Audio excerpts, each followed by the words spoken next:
왜 또 오셨어요? 환자도 아니면서 그만 좀 오세요. 저기, 이분 좀 내보내주세요. 아들이 병원 복도 한가운데서 그렇게 말했습니다. 제 눈도 보지 않은 채 발끝만 바라보더군요. 그 말에 다리가 그대로 꺾였습니다. 평생 먹을 걸 줄여 공부시킨 아이가 이제는 나를 창피한 존재로 취급했어요.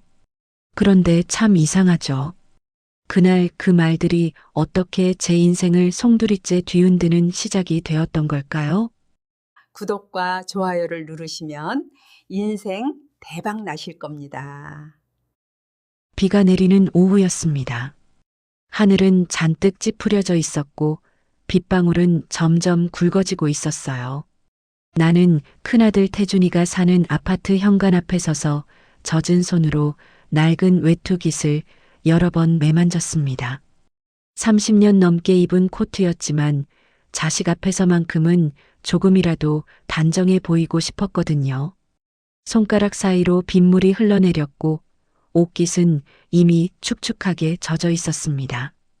현관 벽에 기대어 손가락으로 흐르는 빗물을 문질렀는데 차가운 물줄기가 손끝을 타고 흘러내리면서 온몸까지 시려오는 것 같았죠.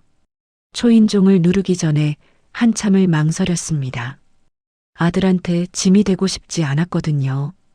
발밑에 고인 빗물이 신발 안으로 스며들어 발가락이 차갑게 얼어붙는 느낌이었어요. 그래도 참았습니다. 이렇게까지 찾아왔는데 돌아갈 수는 없었으니까요. 심호흡을 한번 크게 하고 나서야 겨우 초인종을 눌렀습니다. 딩동 소리가 복도에 울려 퍼졌고 그 소리를 들으며 가슴이 두근거렸어요. 잠시 후 문이 열렸습니다. 태준이가 나타났는데 얼굴에는 짜증이 가득했어요. 눈썹이 찌푸려져 있었고 입술은 굳게 다물어져 있었습니다. 제 얼굴을 보자마자 손목시계를 들여다보더니 엄마 나 바빠 하고 말했죠. 그 말을 2번이나 반복했습니다. 목소리에는 귀찮다는 투가 가득했어요. 나는 그래 미안하다. 엄마가 잠깐만 얘기 좀 하고 말을 꺼내려 했지만 태준이는 이미 주머니에서 구겨진 10,000원짜리 한 장을 꺼내고 있었습니다. 그 돈을 제 젖은 손에 억지로 쥐어주면서 이거 가지고 뭐 드시고 나 진짜 늦었다니까요 하고 말했어요. 10,000원은 빗물에 젖은 내 손바닥 위에서 축축하게 눌려붙었습니다. 종이장처럼 힘없이 구겨진 그 돈을 보는 순간 가슴 한쪽이 무너지는 느낌이었죠. 손가락에 힘이 빠져나가는 것 같았습니다. 태준이는 제가 뭔가 말을 하기도 전에 그럼 이만하더니 문을 쾅 닫아버렸어요. 쿵 하는 소리가 복도에 울려 퍼졌고 나는 닫힌 문 앞에 그대로 서 있었습니다. 손 안의 10,000원은 빗물과 섞여서 찢어질 것만 같았어요. 지폐가 손에 달라붙어서 떨어지지 않았습니다. 한참을 그렇게 서 있다가 나는 천천히 몸을 돌렸습니다. 빗속에서 그 구겨진 10,000원을 펴보려 했지만 잘 펴지지 않았어요. 손가락에 힘이 들어가지 않았거든요. 어깨가 축 처지고 등이 굽어지는 느낌이었습니다. 내 자존심도 이 돈처럼 구겨지고 젖어버린 것 같았어요. 자식이란 게 다 이런 건가 하고 혼잣말을 중얼거렸죠. 목구멍이 메어왔지만 울 수는 없었습니다. 여기서 무너지면 안 된다는 생각이 들었거든요. 이 나이에 자식 앞에서 눈물 보일 수는 없었습니다. 그렇게 스스로를 다독이며 복도를 천천히 걸어 나왔어요. 계단을 내려가는 내내 발걸음이 무거웠습니다. 비는 더 세차게 내렸고 우산도 없이 빗속을 걸었죠. 정류장으로 걸어가는 동안 젖은 소매를 쥐어짜며 발걸음을 옮겼습니다.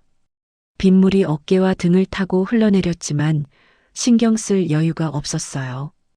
옷이 무겁게 젖어서 몸에 달라붙었고 걸음걸이도 점점 느려졌습니다.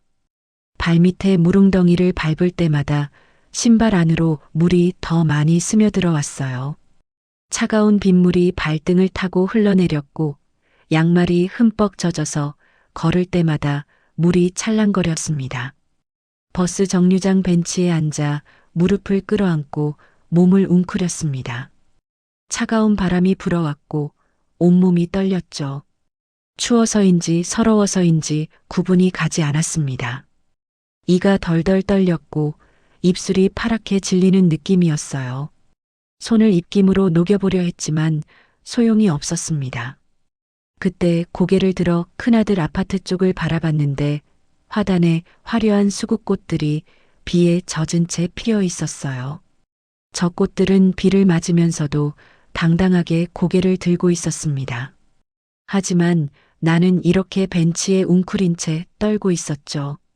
그 모습이 너무나 대조적이어서 마음이 더 쓰라렸어요.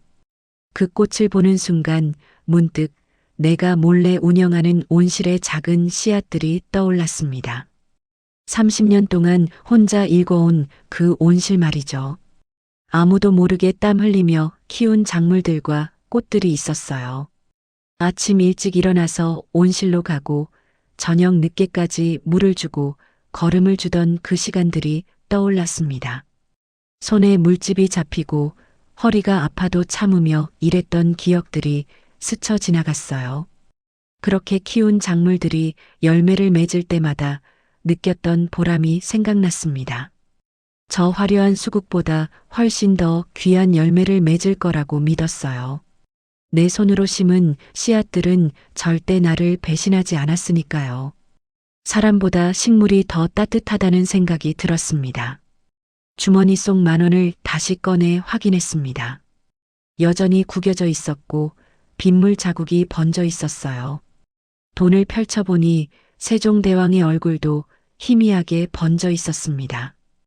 20,000원이 내게 준 모욕을 평생 잊지 않겠다고 속으로 다짐했어요. 언젠가는 이 모욕을 갚을 날이 올 거라고 믿었죠.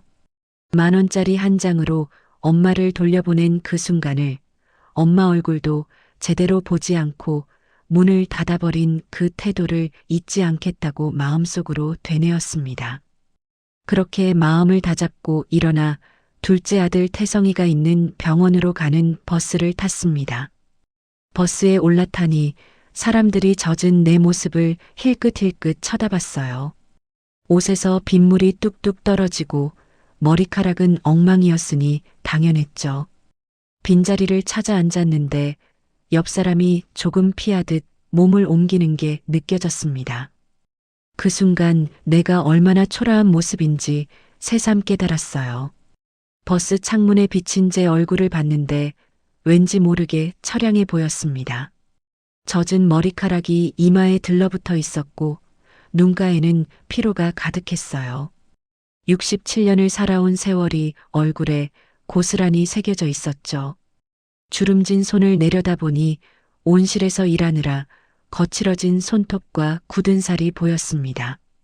이런 손으로 30년을 일해왔는데 자식들은 그 사실을 알까 모를까 생각했어요. 하지만 둘째만큼은 나를 반겨줄 거라는 작은 기대를 품었습니다. 태성이는 어릴 때부터 착했으니까요. 공부도 열심히 해서 의사가 됐고 큰 병원에서 일하고 있었죠. 혹시 태성이는 다를까 하는 희망이 가슴 한쪽에 남아 있었습니다. 병원까지는 1시간이 더 걸리는 여정이었지만 나는 그 시간 동안 마음을 추스르며 창밖을 바라봤어요. 비는 여전히 내리고 있었고 거리의 사람들은 우산을 쓰고 바쁘게 걸어가고 있었습니다. 저 사람들은 다 따뜻한 집이 있고 자식들이 반겨주는 가정이 있을 거라는 생각이 들었어요. 나만 이렇게 빗속을 헤매는 것 같았습니다. 손 안에 구겨진 10,000원을 꽉 쥐고 둘째 아들을 만날 준비를 했습니다. 1시간이 넘는 버스 여행 끝에 나는 둘째 아들 태성이가 일하는 대학병원에 도착했습니다. 거대한 병원 건물이 눈앞에 우뚝 서 있었어요. 유리로 된 외벽이 햇빛을 반사하며 번쩍이고 있었죠. 자동문을 지나 로비에 들어서니 차갑고 깨끗한 공기가 느껴졌습니다. 약품 냄새와 소독약 냄새가 섞여 코를 자극했어요. 사람들이 분주하게 오가는 모습을 보며 나는 한쪽 구석 의자를 찾아 조용히 앉았습니다. 로비 중앙에는 큼지막한 안내판이 있었고 거기에 이달의 최우수 의사 코너가 있었어요. 사진들이 줄지어 붙어 있었는데 그 중에 태성이 얼굴이 보였습니다. 흰 가운을 입은 태성이가 환하게 웃고 있었죠. 정형외과 전문이라는 타이틀과 함께 환자 만족도 1등이라는 글씨가 적혀 있었어요. 내 아들이 이렇게 훌륭한 의사가 됐다는 게 자랑스러우면서도 왠지 모를 허전함이 밀려왔습니다. 저 사진 속 아들은 환자들에게는 따뜻한 미소를 보이는데 엄마한테는 어떤 표정을 지을지 궁금했거든요. 잠시 후 복도 저편에서 태성이가 나타났습니다. 흰 가운을 입고 간호사 2~3명과 함께 걸어오고 있었어요. 진지한 표정으로 뭔가 설명하고 있었는데 손짓도 하고 고개도 끄덕이며 전문가다운 모습이었습니다. 나는 자리에서 일어나려다 말고 그냥 앉아서 지켜봤어요. 아들이 일하는 모습을 보는 게 뿌듯하기도 했고 방해하고 싶지 않았거든요. 그런데 태성이가 대화를 하다가 우연히 이쪽을 바라봤습니다. 우리 눈이 마주쳤어요. 나는 반갑게 손을 들어 작게 흔들었죠. 하지만 태성이 얼굴에는 미소가 아니라 당혹스러움이 번졌습니다. 눈썹이 찌푸려지고 입술이 굳어지는 게 보였어요. 그러더니 재빨리 고개를 돌려버렸습니다. 마치 나를 못 본 척하는 것 같았죠. 아들의 그 눈빛에서 엄마가 여기 왜 왔어? 여긴 엄마가 올 곳이 아닌데라는 메시지를 읽을 수 있었습니다. 가슴이 철렁 내려앉았어요. 나는 얼른 젖은 겉옷을 몸 안쪽으로 더 깊이 감쌌습니다. 비에 젖은 모습이 창피하게 느껴졌거든요. 로비를 오가는 사람들이 모두 깨끗하고 단정한 옷차림이었는데 나만 초라하게 젖은 외투를 입고 있었으니까요. 의자에 앉아 몸을 최대한 작게 움츠렸습니다. 눈에 띄지 않게 아들에게 짐이 되지 않게 하려고요. 태성이는 간호사들과의 대화를 마치고 천천히 내게로 걸어왔습니다. 하지만 다가오면서도 계속 주변을 살피고 있었어요. 누가 보고 있지 않은지, 아는 사람이 지나가지 않는지 신경 쓰는 모습이었죠. 내 앞에 섰지만 바로 앉지 않고 서서 낮은 목소리로 말했습니다. 엄마, 여기 오래 계시면 안 돼요. 환자 공간이라. 목소리에는 떨림이 없었어요. 차갑고 단호했습니다. 나는 고개를 들어 아들을 바라봤어요. 흰 가운에서 나는 약품 냄새가 코를 찔렀습니다. 소독약과 세제 냄새가 섞인 그 냄새는 왠지 차갑게 느껴졌죠. 태성이는 비에 젖은 내 겉옷을 힐끗 보더니 시선을 다시 돌렸습니다. 수건 한 장 건네지 않았어요. 괜찮냐는 말도 없었습니다. 그냥 서둘러 보내고 싶어 하는 게 역력했죠. 나는 젖은 소매 끝을 힘주어 쥐어짰습니다. 손에서 느껴지는 옷에 찬 물기가 손바닥을 타고 손목까지 그리고 마음까지 스며드는 것 같았어요. 입술을 꾹 다물고 참았습니다. 엄마가 잠깐만 태성이 얼굴 보러 왔다.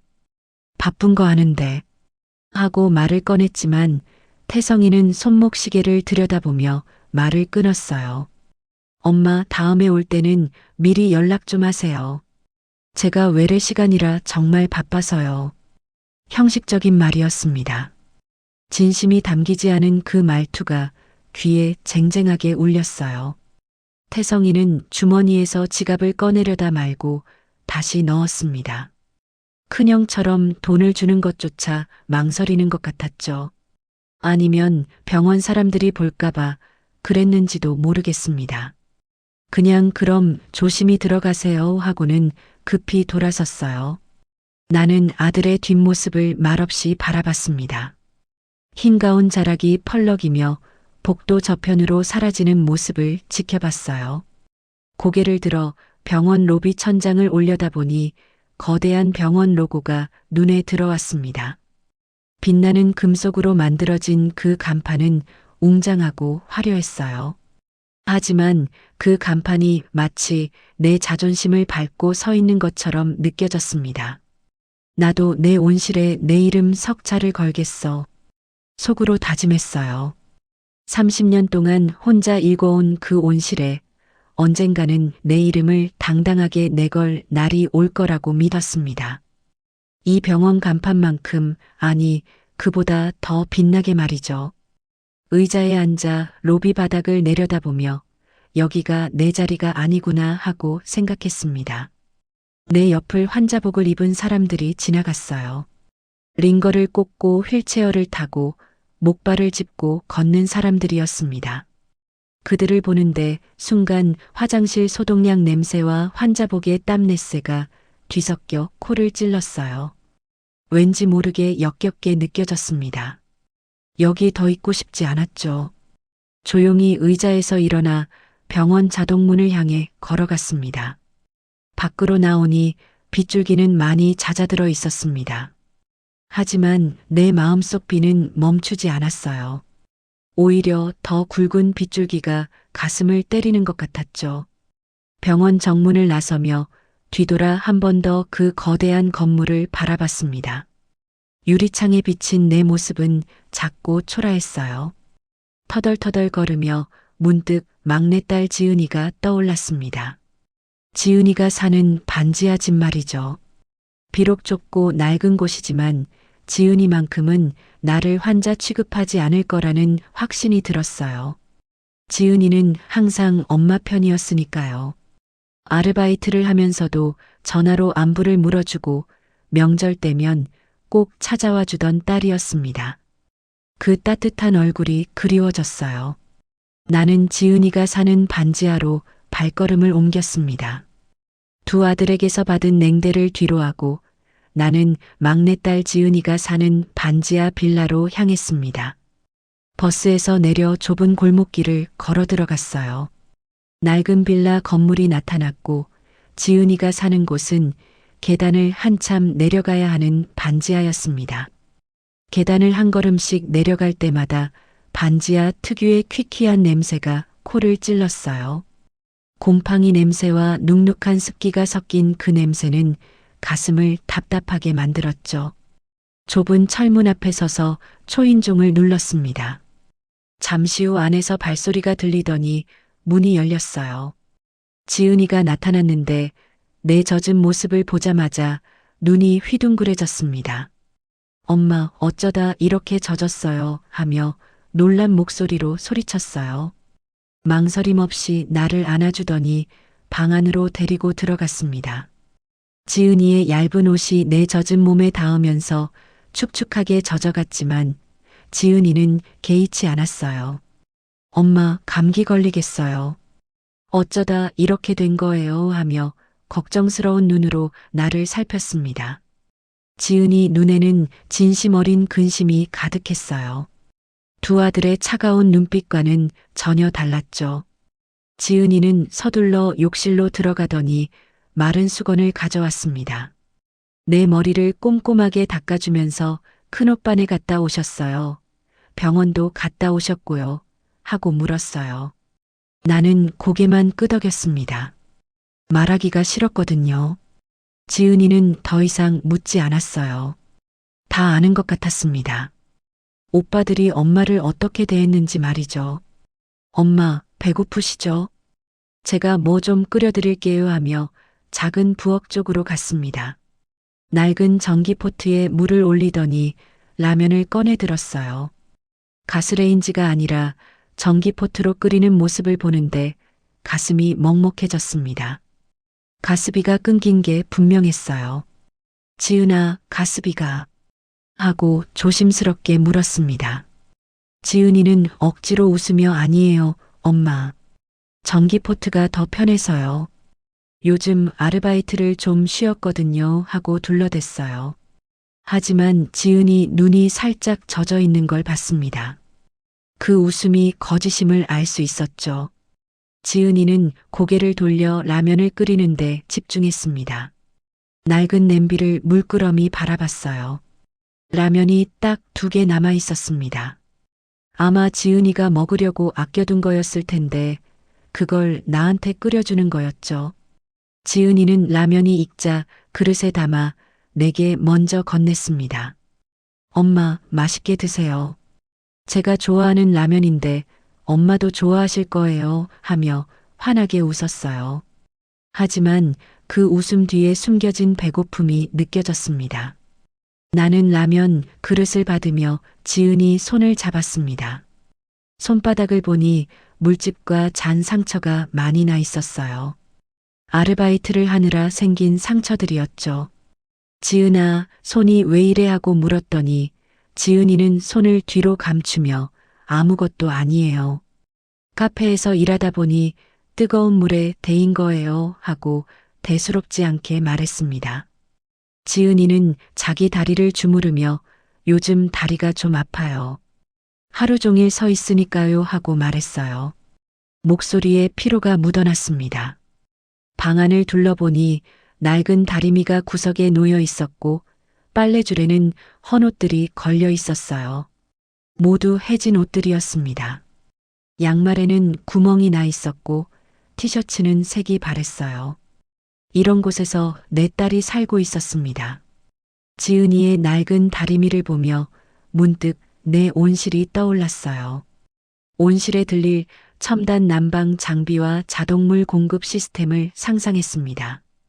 그 장비들이 설치되면 온실 수익이 2배는 늘 거였어요. 그러면 지은이한테 따뜻한 집을 마련해 줄 수 있을 텐데 이런 곰팡이 냄새 나는 반지하가 아니라 햇빛이 잘 드는 집을 말이죠. 내게 더 이상 가난을 물려주지 않겠다. 속으로 맹세했습니다. 지은이만큼은 이렇게 힘들게 살게 할 수 없었어요. 내가 30년 동안 일궈온 온실이 있으니까요. 그 온실의 진짜 주인이 나라는 걸 세상에 보여줄 날이 올 거였습니다. 라면이 담긴 지은이 손을 눈물 대신 꽉 잡았어요.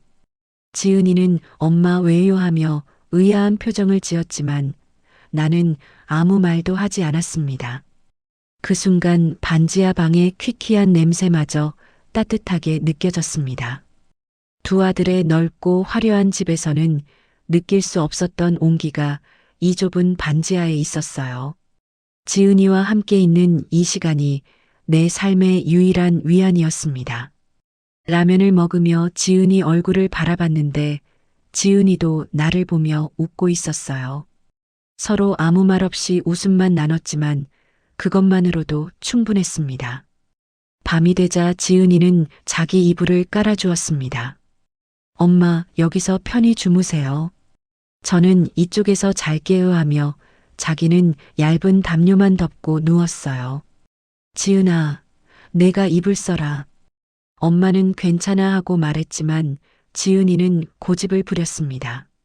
엄마가 더 중요해요. 감기 걸리시면 안 돼요 하며 내 이불을 다시 덮어줬어요. 이불 속에 누워 천장을 바라봤습니다. 천장에는 곰팡이 자국이 여기저기 보였고 창문 틈으로 차가운 바람이 들어왔어요.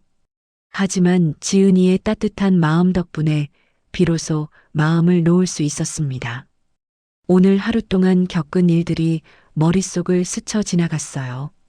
큰아들의 구겨진 만원, 둘째 아들의 차가운 눈빛, 그리고 지은이의 따뜻한 손길.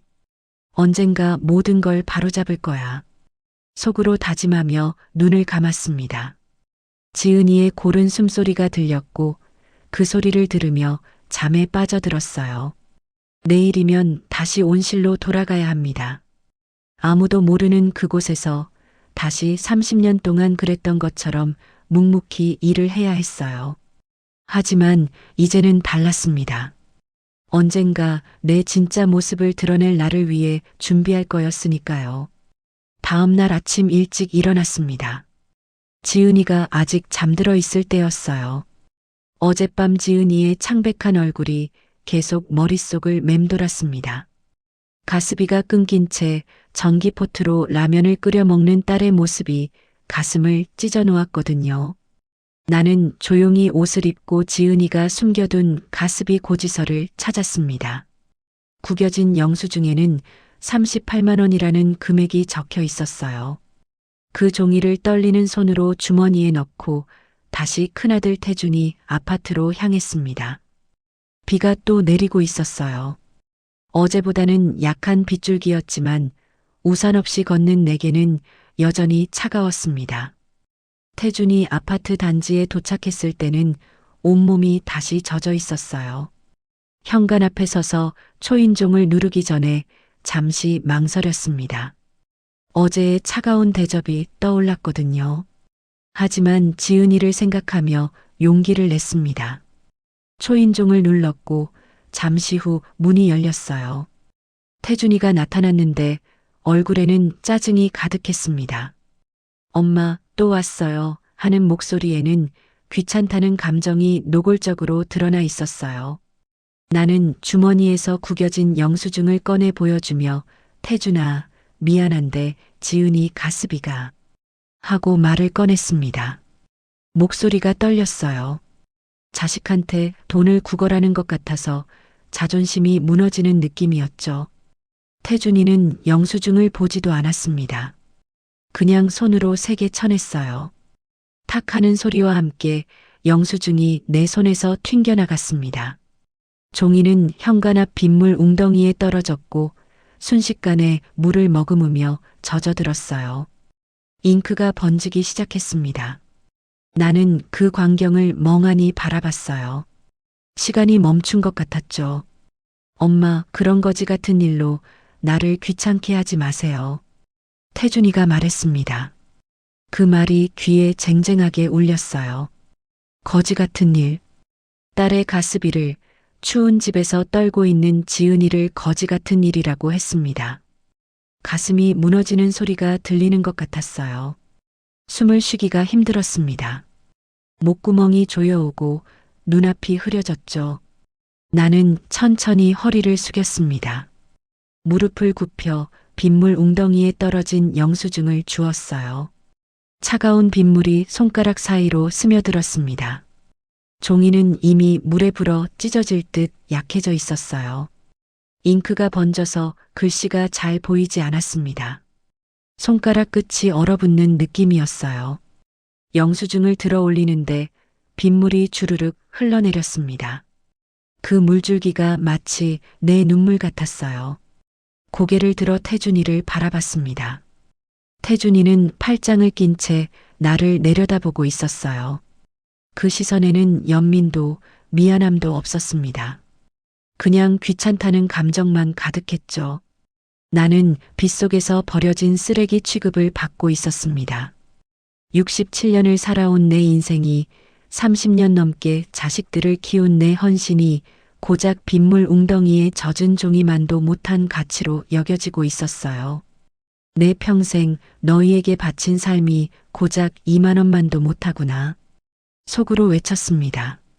새벽마다 일어나 아침밥을 차려주던 일, 아플 때 밤새 간호하던 일, 학비를 마련하려고 품팔이를 하던 일들이 주마등처럼 스쳐 지나갔어요. 그 모든 헌신이 무가치해지는 순간이었습니다. 시간이 멈춘 듯 했어요. 빗소리만 귓가에 쟁쟁하게 울렸습니다. 엄마, 다신 이런 일로 오지 마세요. 제 체면도 있고 이웃들한테 보기 창피하니까요. 태준이가 덧붙였습니다. 그러고는 현관문을 쾅 닫아버렸어요. 쿵 하는 소리가 복도에 울려 퍼졌고 나는 닫힌 문 앞에 그대로 서 있었습니다. 손에는 젖은 영수증이 들려 있었고 온몸은 빗물에 흠뻑 젖어 있었어요. 발걸음을 옮길 수가 없었습니다. 다리에 힘이 빠져서 주저앉을 것만 같았어요. 그래도 참았습니다.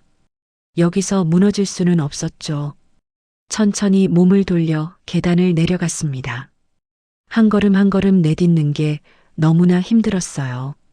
발밑에 계단이 흐릿하게 보였고 난간을 잡은 손이 떨렸습니다. 아파트 단지를 빠져나와 정류장으로 걸어가는 동안 주머니 속에 손을 넣었습니다. 그 안에서 낡은 은반지의 차가운 감촉이 느껴졌어요. 30년 전 남편이 준 반지였습니다. 그 반지는 내가 온실의 진짜 주인이라는 증표였어요. 손가락으로 반지를 쓰다듬으며 다짐했습니다. 이제 2만 원과 비교할 수 없는 가치를 딸에게 물려줄 때야. 냉정함이 서서히 올라왔습니다. 서러움과 분노가 차가운 결심으로 바뀌는 걸 느꼈어요. 더 이상 울지 않았습니다. 눈물도 나오지 않았죠. 그저 차갑고 단단한 무언가가 가슴속에 자리 잡았습니다. 큰아들의 고급 아파트가 나를 거부하는 철옹성처럼 느껴졌어요. 하지만 그 철옹성도 언젠가는 무너질 거였습니다. 내 손으로 말이죠. 버스를 타고 지은이의 반지하로 돌아가는 길, 창밖을 바라봤습니다. 빗방울이 유리창을 타고 흘러내리고 있었어요. 그 모습을 보며 딸의 반지하 방이 떠올랐습니다. 그곳이 나의 유일한 온실 같았어요. 따뜻한 온기가 있는 곳, 진짜 나를 반겨주는 곳 말이죠. 반지하에 도착했을 때 지은이는 집에 없었습니다. 아마 아르바이트를 나간 모양이었어요. 나는 젖은 옷을 벗고 마른 옷으로 갈아입었습니다. 주머니에서 큰아들이 줬던 구겨진 10,000원짜리를 꺼냈어요. 이 돈을 절대 쓰지 않겠다고 다짐했습니다. 영원히 간직하면서 이 모욕을 잊지 않을 거였어요. 전기포트에 물을 올려 차를 끓였습니다. 따뜻한 김이 올라왔지만 내 마음은 여전히 차가웠어요. 은반지를 꺼내 손에 쥐고 한참을 바라봤습니다.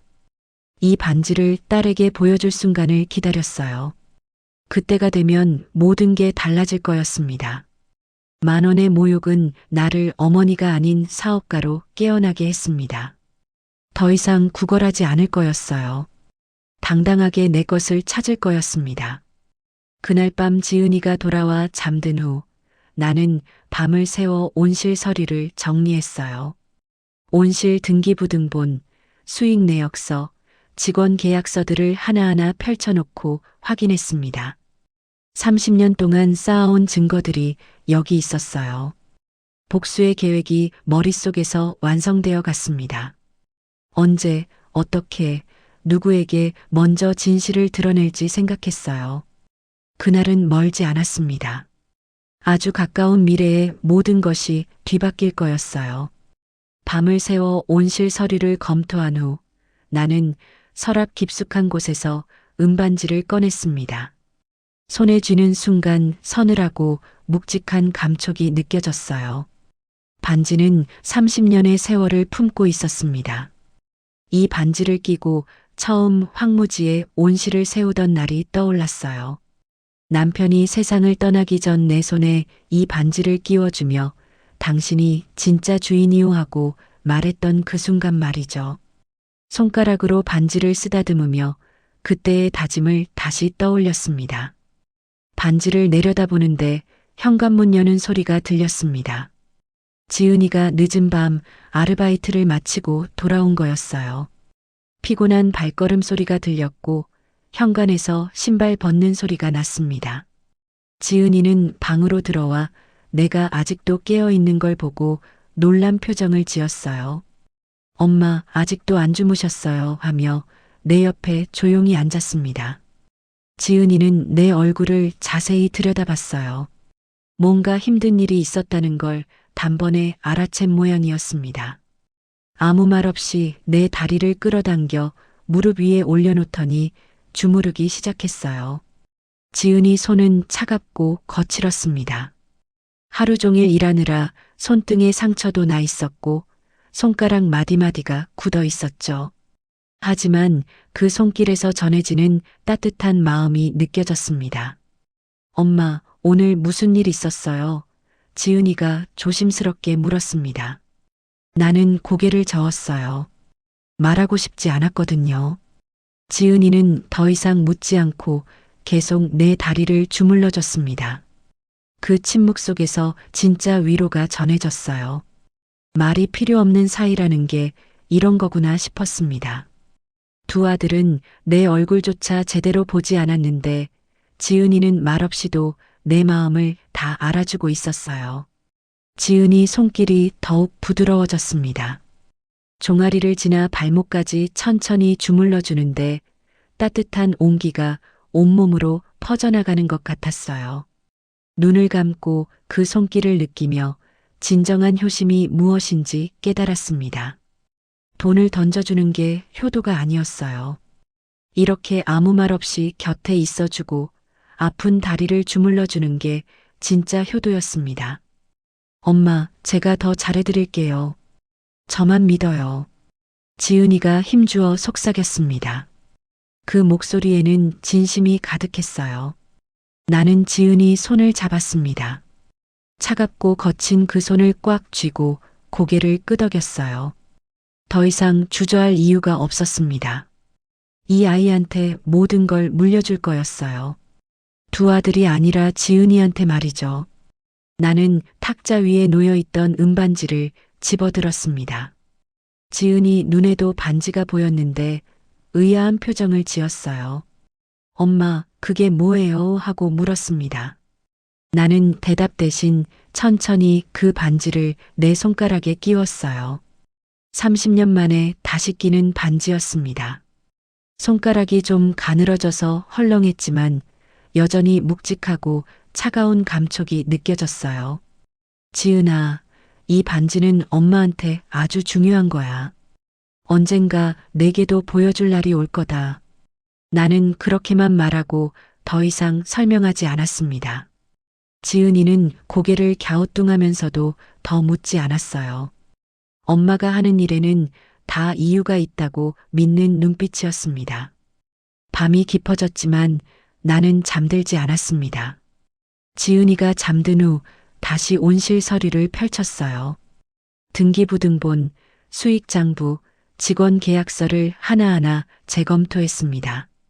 지난 10년간 온실이 벌어들인 수익 기록이 빼곡히 적혀 있었어요. 해마다 수익이 늘어났고 작년에는 1억 원이 넘는 순이익을 냈습니다. 희귀 식물을 재배해서 고급 호텔과 레스토랑에 납품하는 사업이었거든요. 장부를 넘기다 희귀꽃 솔라리스 사진이 나왔습니다. 밤에만 피는 신비로운 꽃이었어요. 한 송이에 100만 원이 넘는 가격에 팔리는 귀한 품종이었죠. 사진을 보니 온실에서 그 꽃을 처음 피웠던 날이 떠올랐습니다. 몇 년을 공들여 키워서 마침내 꽃을 피웠을 때의 감격이란 말로 표현할 수 없었어요. 아침이 되자 지은이가 일어났습니다. 나는 지은이를 불러 앉히고 온실 경영에 필요한 핵심 노하우를 몇 가지 적어 주었어요. 지은아, 이건 엄마가 30년 동안 배운 거야. 잘 간직해라 하고 말했습니다. 지은이는 종이를 받아들고 신기한 표정을 지었어요. 엄마, 이게 뭐예요? 하며 물었지만 나는 나중에 다 알게 될 거야 하고만 대답했습니다. 서류를 정리하다 딸의 몫으로 남겨둘 추가 구역 확장 계약서를 따로 분류했습니다. 온실 옆 땅을 매입할 수 있는 우선권이 적혀 있는 서류였어요. 이걸로 사업을 2배로 키울 수 있었습니다. 지은이한테 물려줄 가장 큰 선물이었죠. 계약서를 봉투에 넣고 지은이 이름을 적었습니다. 그러고는 큰아들이 줬던 구겨진 10,000원짜리를 꺼냈습니다. 서류 사이에 그 돈을 끼워 넣었어요. 2만 원은 내가 받은 모욕의 증거였습니다. 절대 잊지 않을 거였어요. 언젠가 2만 원을 다시 큰아들 앞에 내밀 날이 올 거라고 믿었습니다.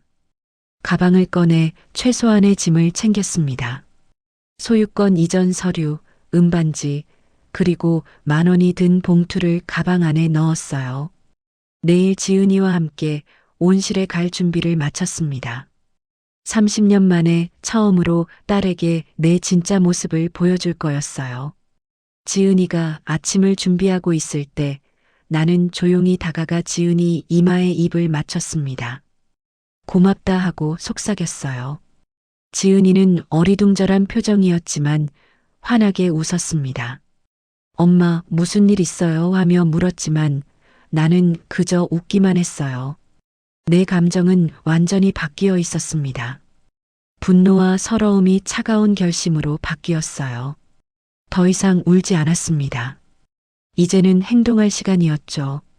온실 서류를 정리하면서 나는 평소에는 꺼두던 집 전화를 잠시 켜두었습니다. 딸이 아르바이트를 나간 사이였어요. 조용한 반지하 방에서 혼자 앉아 서류를 한 장 한 장 넘기고 있었습니다. 등기부등본에 적힌 내 이름을 보며 30년의 세월이 주마등처럼 스쳐 지나갔어요. 그때 갑자기 집 전화벨이 울렸습니다. 따르릉, 따르릉 하는 소리가 좁은 방 안에 울려 퍼졌죠. 순간 가슴이 철렁했어요.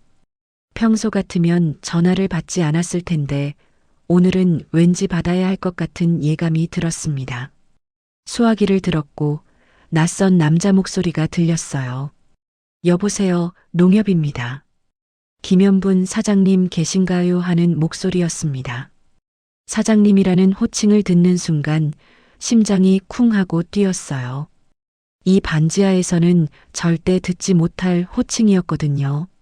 네, 제가 김현분입니다 하고 대답했습니다. 직원은 온실 냉난방 점검 일정을 안내해 드리려고 연락드렸습니다.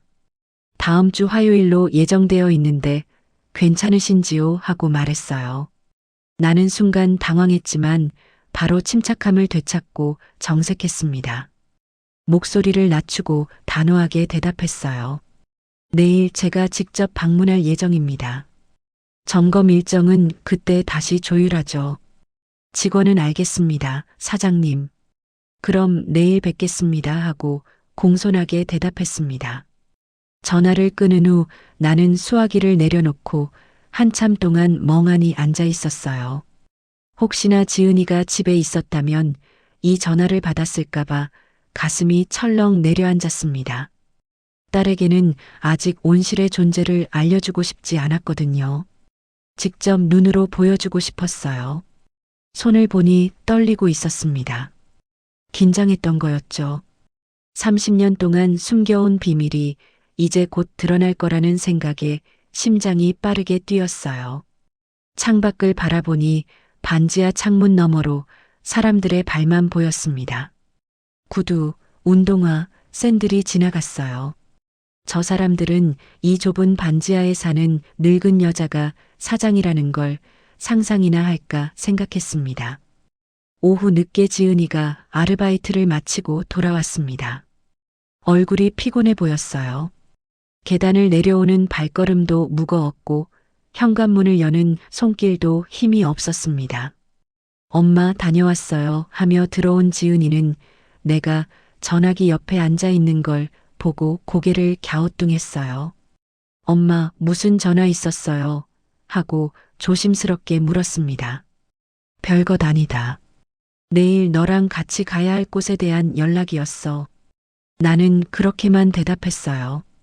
지은이는 눈을 동그랗게 뜨며 어디 가는데요? 하고 물었습니다.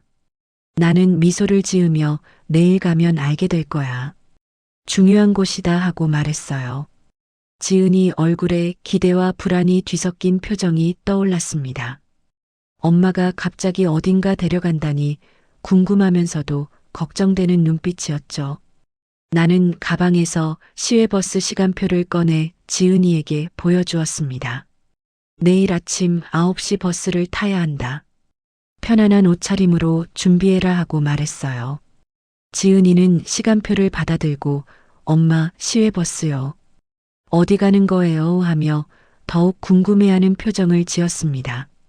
나는 내일 가면 다 알게 될 거야 하고 다시 한번 말하고는 더 이상 설명하지 않았어요. 지은이의 낡은 운동화를 내려다봤습니다. 밑창이 다 닳아서 구멍이 날 지경이었어요. 양말도 해져서 발가락이 비칠 듯 했죠.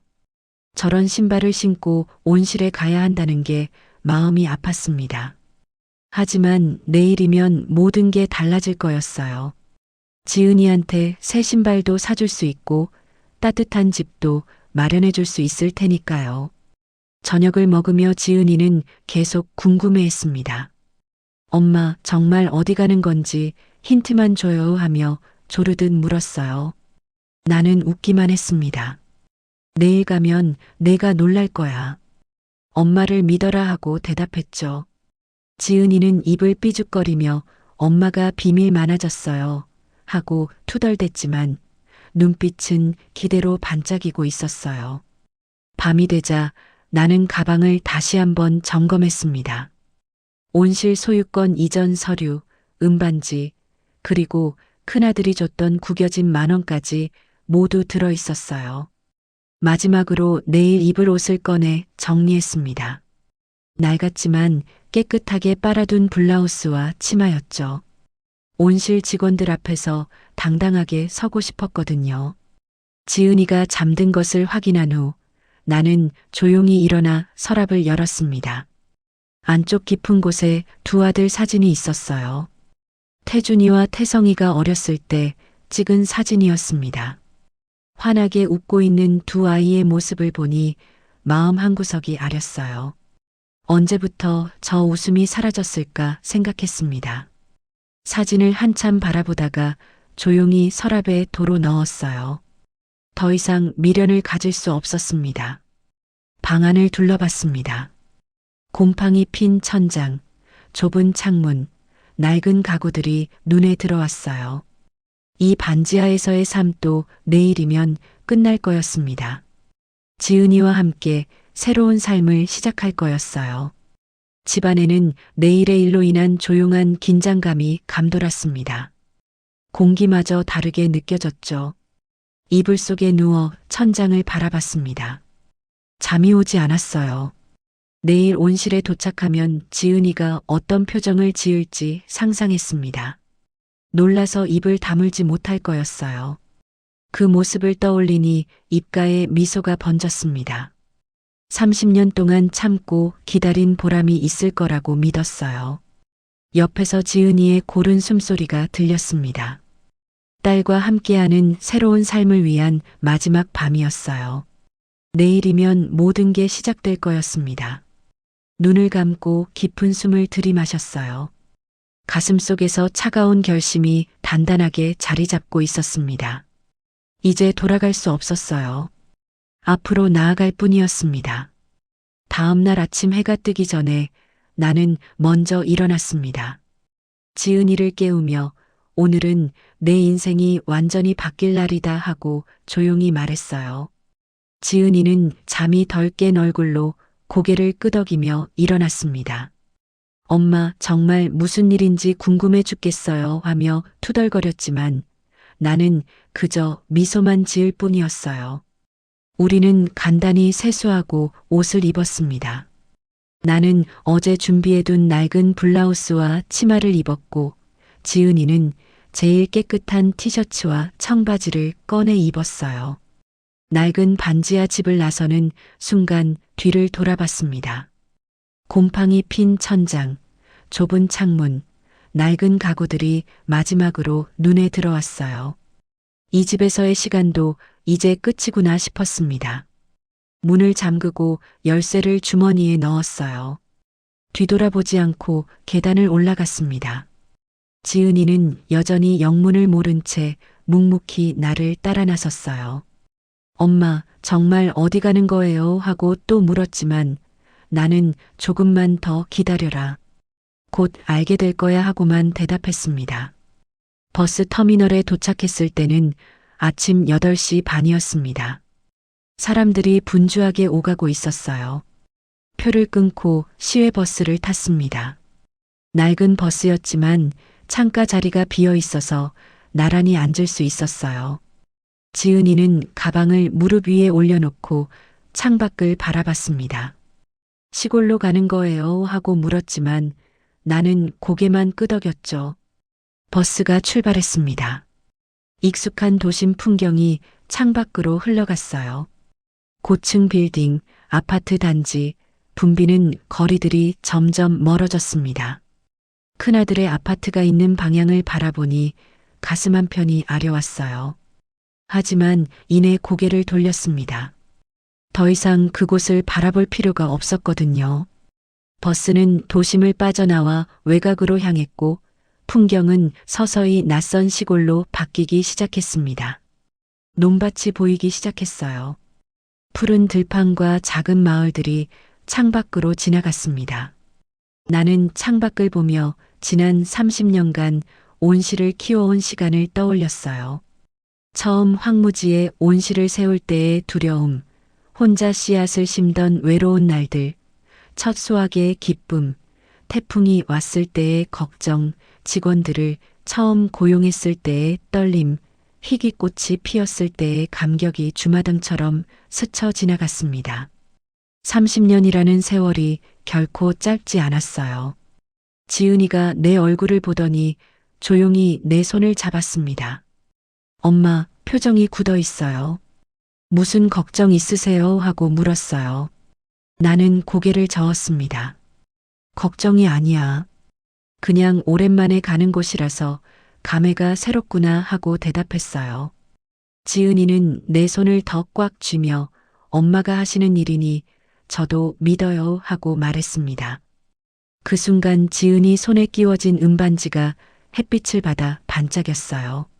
내 결심을 상징하는 것 같았습니다. 버스가 고속도로를 달리는 동안 나는 주머니 속 휴대폰을 꺼냈습니다. 마지막으로 해야 할 일이 남아 있었거든요. 큰아들 태준이에게 문자를 보냈습니다. 태준아, 너의 성공을 빈다. 잘 지내라. 짧은 문장이었지만 내 마음을 다 담았어요.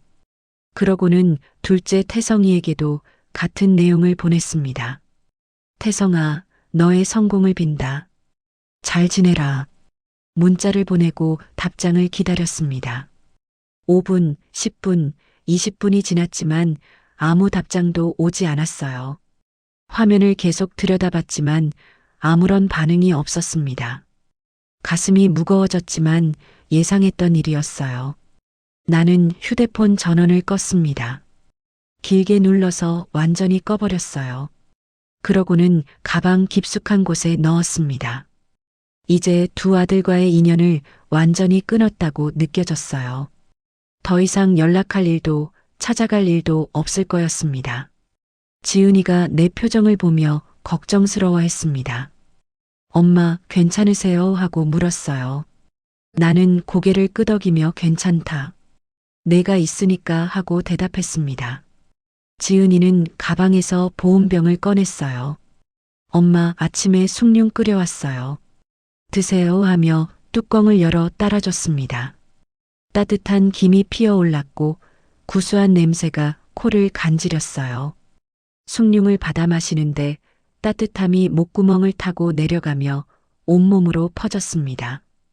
지은이가 새벽에 일어나 끓였을 거라고 생각하니 가슴이 뭉클했어요. 고맙다 하고 말했더니 지은이는 엄마한테 이 정도야 당연하죠 하며 웃었습니다. 숭늉의 따뜻한 김이 버스 창문을 살짝 뿌옇게 만들었어요. 손으로 창문을 닦으니 밖의 풍경이 다시 선명하게 보였습니다. 버스는 계속 시골 외곽으로 깊숙이 들어갔습니다.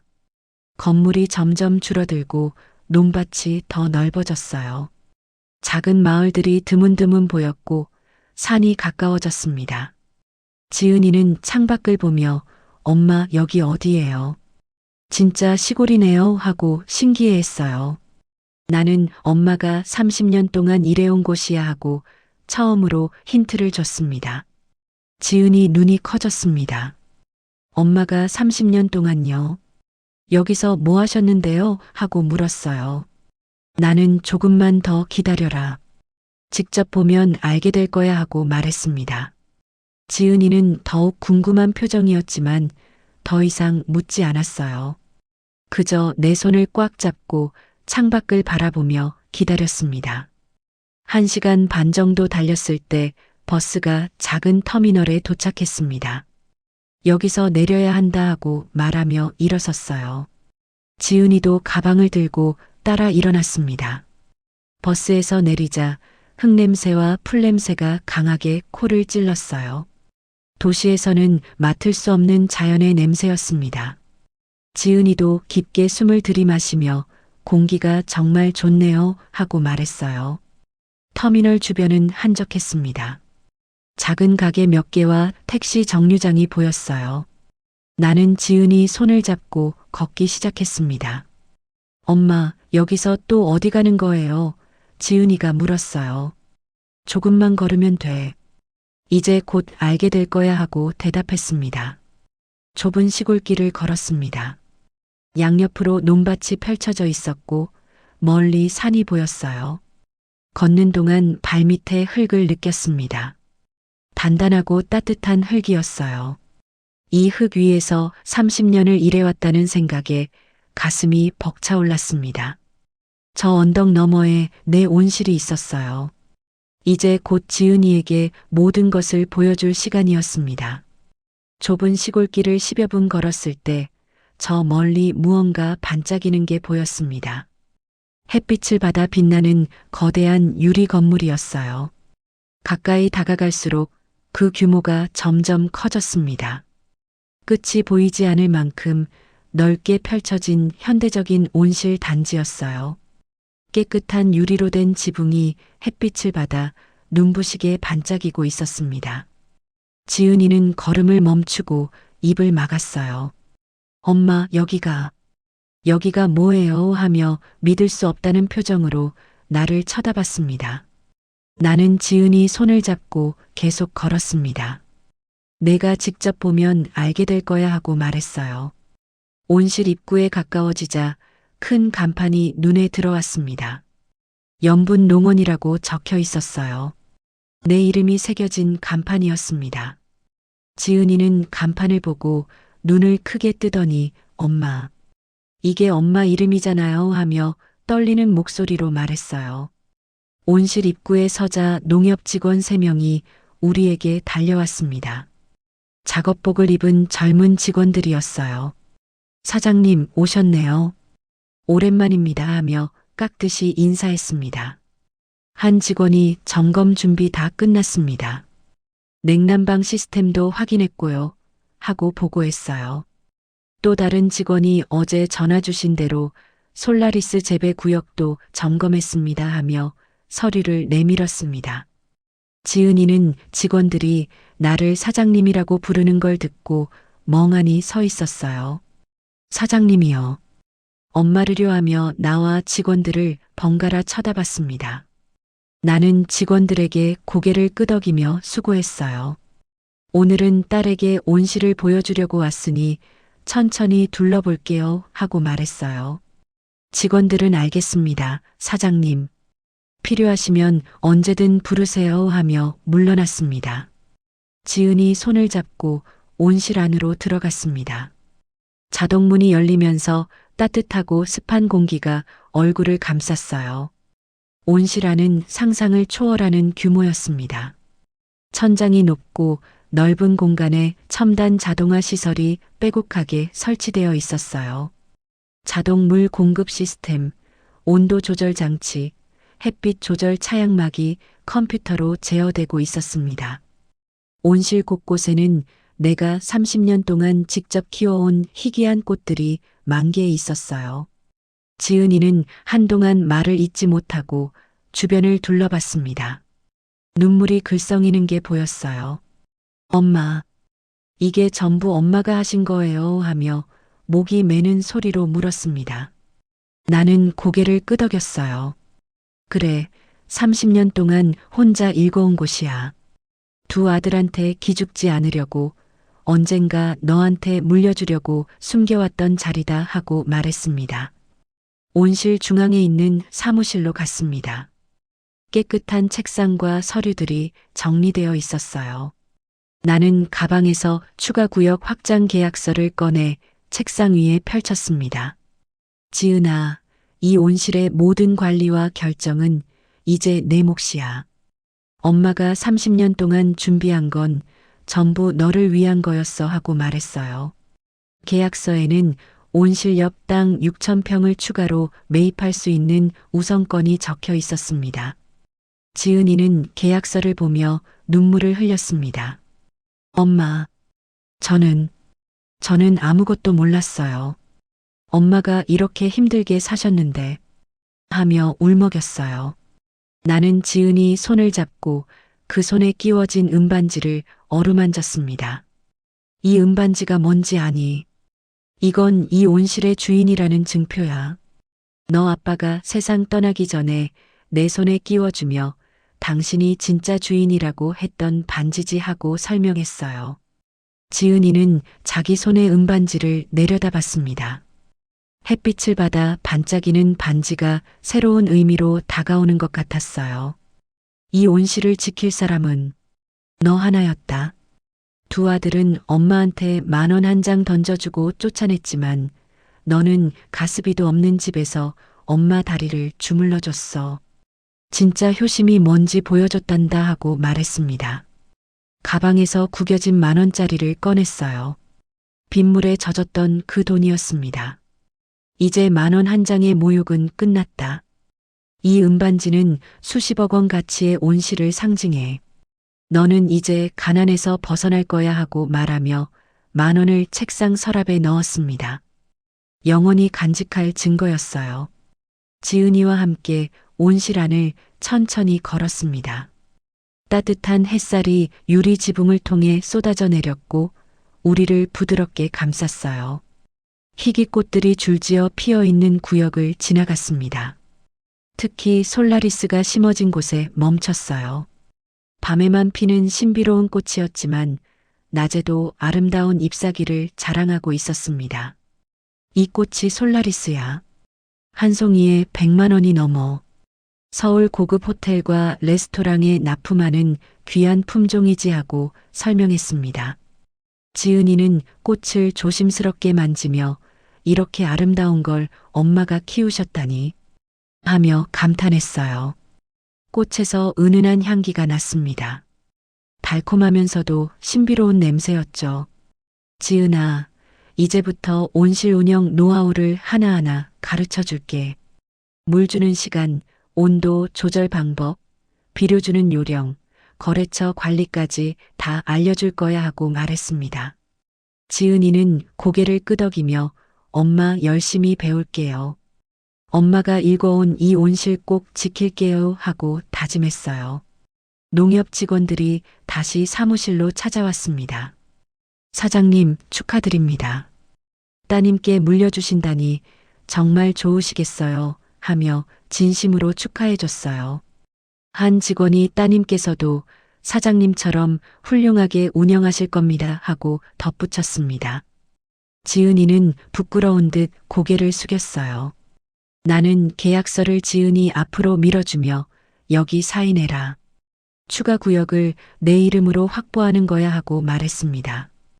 펜을 건네자 지은이는 떨리는 손으로 받아들었어요. 손이 너무 떨려서 사인하기가 힘들어 보였습니다. 괜찮다. 천천히 해라 하고 격려했어요. 지은이는 심호흡을 한번 하고 조심스럽게 자기 이름을 적었습니다. 계약서의 사인이 끝나자 나는 주머니에서 온실 열쇠를 꺼냈습니다. 30년 동안 내가 지켜온 열쇠였어요. 이제 이 열쇠는 내 거야 하며 지은이 손에 쥐어줬습니다. 지은이는 열쇠를 받아들고 눈물을 흘렸어요. 엄마, 고맙습니다 하며 나를 꼭 안았습니다. 나도 지은이를 꼭 껴안았어요. 30년의 고독이 이 순간을 위한 거였습니다. 며칠 뒤 지역 신문 한 켠에 작은 특집 기사가 실렸습니다. 30년 묵은 온실 새 주인을 맞다. 기사는 뜻밖에도 지은이를 다루고 있었어요. 반지하에서 홀어머니를 모시던 딸이 사실은 연분 농원의 새로운 대표가 되었다는 내용이었죠. 6,000평 규모의 첨단 재배 단지, 연 매출 추정 2억 원, 희귀식물 전문 농장. 기사에 이렇게 굵직한 설명들이 적혀 있었고 사진 속에는 지은이가 온실 앞에서 환하게 웃고 서 있었습니다. 그리고 그 옆에는 작게 쓰여 있었어요. 전 사장 김연분. 큰아들 태준이는 회사에서 그 기사를 봤습니다. 동료가 휴게실에서 신문을 보며 어머, 이거 봐.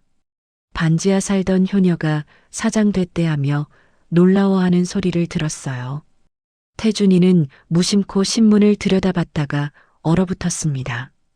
지은이 얼굴이 사진으로 크게 실려 있었고 그 옆에 김연분 전 사장이라는 이름이 보였거든요. 순간 머리가 깨질 듯한 두통이 밀려왔어요. 관자놀이가 욱신거리고 눈앞이 흐려졌습니다. 둘째 태성이는 병원 휴게실에서 똑같은 기사를 봤습니다.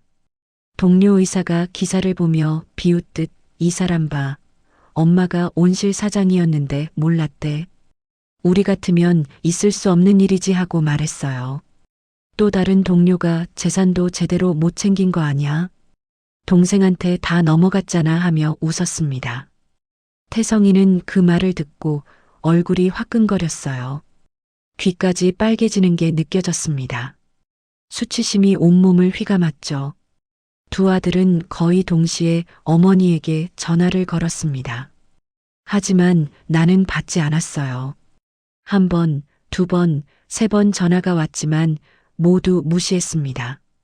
휴대폰 화면에 떠오르는 그들의 이름을 보며 차갑게 웃었어요.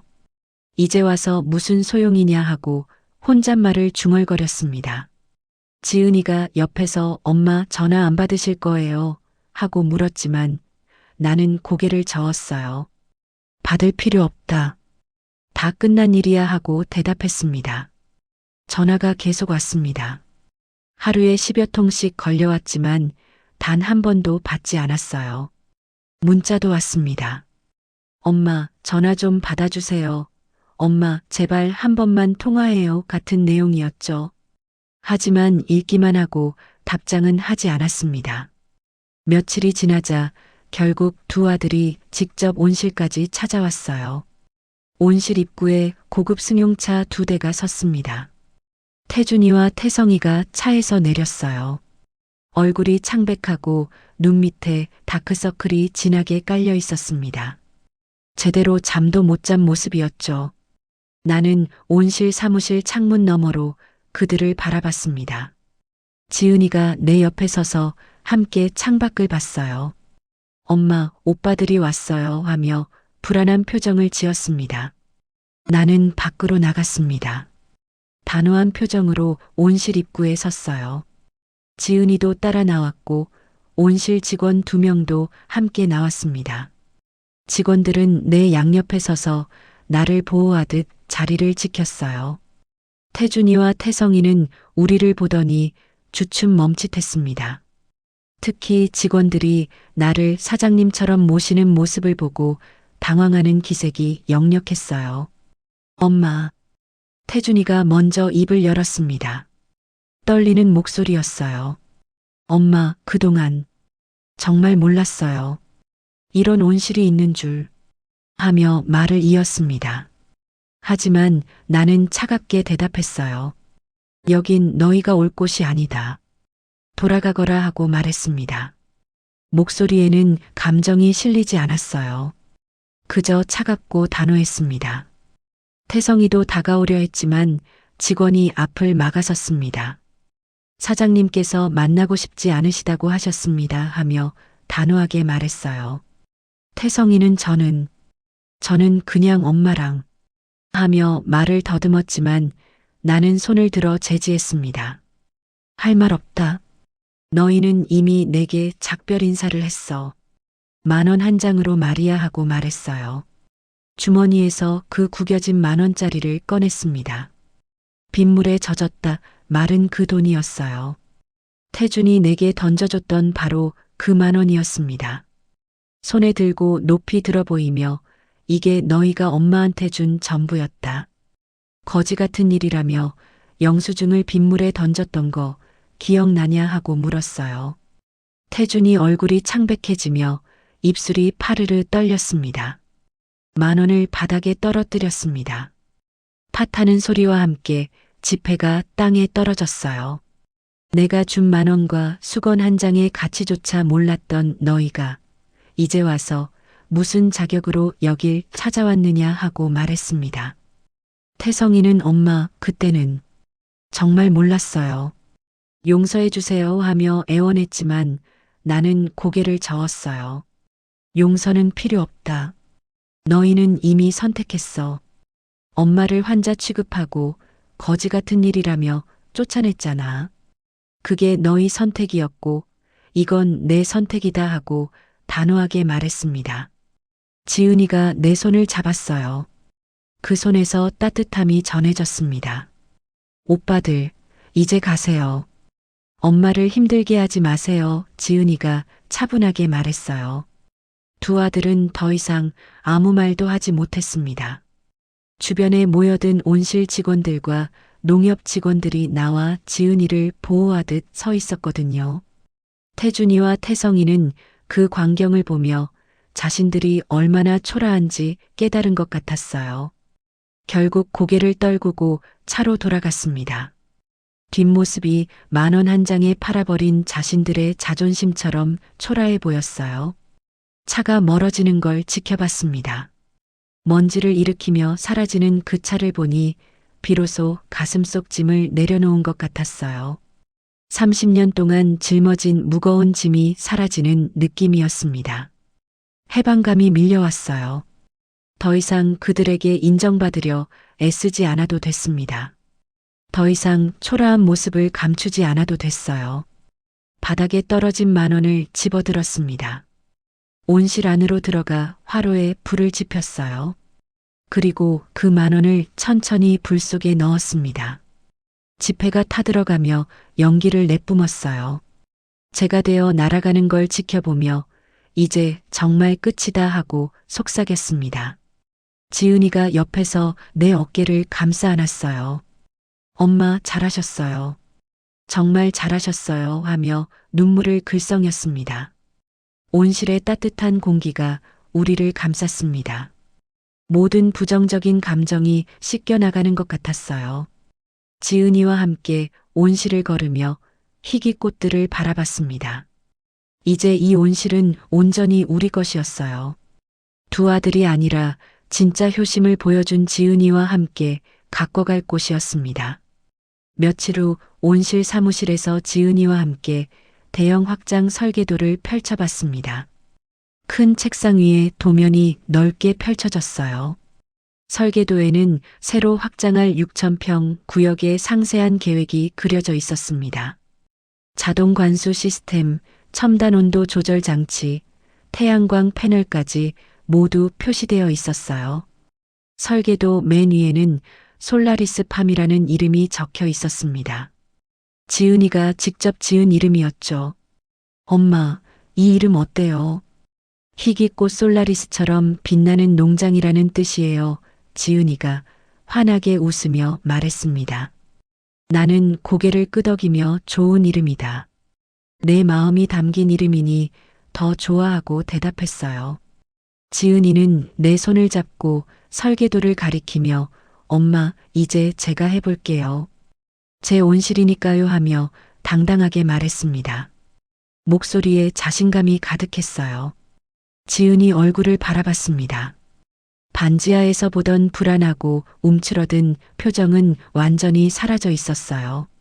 눈빛이 반짝이고 입가에는 미소가 걸려 있었습니다. 어깨도 당당하게 펴져 있었죠. 이런 모습을 보니 가슴이 벅차올랐어요. 내가 30년 동안 숨겨온 온실을 가장 제대로 물려줄 사람을 찾은 거였습니다. 여기 이 구역은 새로운 희귀 품종을 시험 재배하는 곳으로 만들 거예요. 그리고 이쪽은 체험 학습장으로 꾸며서 아이들도 초대하고 싶어요. 지은이가 열정적으로 설명했습니다. 손가락으로 설계도를 짚어가며 하나하나 계획을 이야기하는 모습이 진짜 사장 같았어요. 농업 교육도 하고 지역 주민들과도 함께 나눌 수 있는 공간으로 만들고 싶어요. 지은이가 덧붙였습니다. 나는 조용히 미소를 지으며 딸을 바라봤습니다. 말없이 고개만 끄덕이며 지은이 이야기를 들었어요. 내 역할은 이제 조력자였습니다. 앞에서 끌고 가는 게 아니라 뒤에서 지켜보고 도와주는 역할이었죠. 그게 맞다고 생각했어요. 지은이가 자기 방식대로 온실을 키워나가도록 믿고 맡기는 거였습니다. 내 마음속을 살펴봤습니다. 더 이상 두 아들에 대한 분노나 미련이 남아있지 않았어요. 텅 빈 것처럼 편안했습니다. 그들이 내게 했던 모욕도 빗속에서 겪었던 수치도 이제 아무런 감정을 일으키지 않았어요. 그저 지나간 일일 뿐이었습니다. 대신 지은이와 함께할 미래에 대한 기대가 가슴을 채우고 있었죠. 두 아들에게서는 끝내 사과 전화나 문자가 오지 않았습니다. 온실을 찾아온 그날 이후로 아무런 연락이 없었어요. 어쩌면 자존심이 상해서, 어쩌면 부끄러워서 연락하지 못하는 걸지도 모릅니다. 하지만 나는 그들을 기다리지 않았어요. 기다릴 이유도 없었습니다. 지은이에게 그 사실을 말하지도 않았어요. 굳이 말할 필요가 없었거든요. 지은이 손을 잡고 그 손가락에 끼워진 은반지를 다시 한번 확인했습니다. 햇빛을 받아 반짝이는 반지를 어루만지며 지은아, 이 온실은 너의 헌신에 대한 증표다. 반지하에서 엄마 다리를 주물러주고 라면 2개로 끼니를 나눠 먹고 가습이 없이도 웃으며 견뎌준 너에게 주는 선물이야 하고 나지막이 속삭였어요. 내 진짜 자식은 너 하나였다. 피는 물보다 진하다고 하지만 진짜 가족은 피가 아니라 마음으로 만들어지는 거구나 하고 말했습니다. 지은이는 눈물을 글썽이며 고개를 끄덕였어요. 엄마, 저도 엄마 말고는 아무도 없었어요. 엄마가 제 전부예요 하며 내 손을 꽉 잡았습니다. 따뜻한 손길이 느껴졌어요. 사무실을 나와 온실 안을 천천히 걸었습니다. 유리 지붕을 통해 쏟아지는 따뜻한 햇살이 우리를 감쌌어요. 온실 곳곳에서 꽃들이 만개해 있었습니다. 솔라리스 구역을 지나고 난초가 자라는 구역을 지나며 은은한 꽃향기를 맡았어요. 달콤하면서도 청량한 냄새가 코를 간지렸습니다. 작은 탁자가 있는 휴게 공간에 앉았습니다. 지은이가 커피를 내려줬어요. 따뜻한 커피 향이 피어올랐고 우리는 나란히 앉아 커피를 마셨습니다. 말없이 창밖을 바라봤어요. 온실 너머로 넓은 들판이 펼쳐져 있었습니다. 저 들판도 언젠가 지은이가 확장할 공간이 될 거였어요. 엄마, 우리 이제 행복만 할 거예요. 힘든 일은 이제 다 끝났잖아요. 지은이가 약속하듯 말했습니다. 나는 고개를 끄덕이며 그래. 이제는 행복할 일만 남았다. 내가 온실을 키워가는 걸 지켜보는 게 엄마한테는 제일 큰 행복이야 하고 대답했어요. 온실 구석구석을 함께 둘러봤습니다. 직원들이 물을 주고 있는 모습도 보였고 새로 심은 모종들도 보였어요. 모든 게 질서정연하게 돌아가고 있었습니다. 이 모든 게 이제 지은이 책임 아래 있다는 게 믿기지 않으면서도 든든했어요. 엄마, 저 혼자서도 잘할 수 있을까요? 지은이가 불현듯 물었습니다. 나는 지은이 어깨에 손을 얹으며 너는 이미 잘하고 있어. 엄마가 30년 걸린 일을 너는 더 짧은 시간에 해낼 수 있을 거야. 엄마보다 훨씬 똑똑하고 열정적이니까 하고 격려했어요. 해가 서쪽으로 기울어 가고 있었습니다. 저녁 햇살이 온실 유리를 타고 들어와 황금빛으로 반짝였어요. 그 빛 속에서 지은이 얼굴이 환하게 빛나고 있었습니다. 손가락의 은반지도 찬란하게 반짝였죠. 이 온실 안에서 나는 비로소 진정한 어머니가 된 기분이었습니다. 자식을 키우는 것만이 어머니가 아니라 진짜 효심을 알아보고 보답하는 것이 진정한 어머니라는 걸 깨달았어요. 우리의 새로운 자존심이 태양 아래에서 빛나고 있었습니다. 10,000원 한 장에 짓밟혔던 자존심이 아니라 30년 땀과 딸의 헌신으로 일궈낸 진짜 자존심이었어요. 그 자존심은 누구도 빼앗을 수 없었습니다. 저녁이 되어 온실을 나섰습니다. 밖으로 나오니 시원한 바람이 불었어요. 별이 하나둘 떠오르고 있었습니다. 지은이와 손을 잡고 하늘을 올려다봤어요. 엄마, 저 별들처럼 우리도 빛날 거예요. 지은이가 말했습니다. 나는 웃으며 그래, 우리는 이미 빛나고 있어 하고 대답했어요.